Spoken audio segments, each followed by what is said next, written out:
Good morning mga katindera, panibagong araw, syempre panibagong grocery na naman nga po tayo for today's video. At dahil nga po nakapaglista na rin ako ng mga bibilihin ko ngayon, nagura na po ako dito sa groceryhan. At kahit wala po akong pera, gora-gora na talaga yan. At dahil nga po ay meron pa tayong naiwan din doon sa ating munting tindahan ng ibang mga soft drinks, kaya yan lang po, dalawa lang ang aking pinangkuha dyan. Bali, ang pinakamarami lang ay yung Coke, isang case po talaga ng 1.5 yung aking binili dyan. Dahil nga po, yun ang unang nauupos, yung Coke.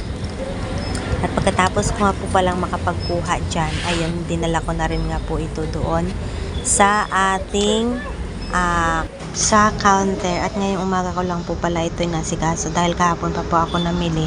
Ngayon ko na lang po pinang-ayos yung aking mga paninda dyan dahil nga po ay pagod na rin kahapon kaya hindi na inasikaso. Bali yung mga chichirya na lang po yung inunang sinabit. Tapos ngayon ito na naman nga po yung aking nasikaso. Dahil nga po naghihintay pa ako ng pinya, wala pa rin yung pinya.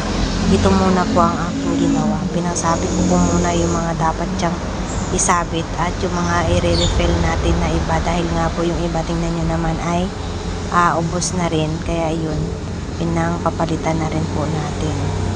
Sino po ba sa inyo yung first and phase out po dyan kapag namimili? Kailangan po talaga nating matutunan yun dahil nga po baka ma-expirean tayo kapag ganyan. Hindi natin tinitingnan, basta lang tayo sabit ng sabit. Ayan po, tinanggal ko na yung iba at pinalitan ko na naman ng iba. Dahil nga po yun, mga tinanggal ko na yun ay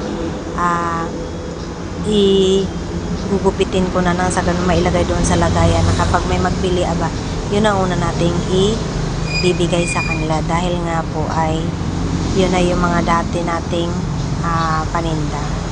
Ayan, yung mga Crunch na yan, pinangsasabit ko na rin po yan. Ayun lang po, thank you for watching, bye bye.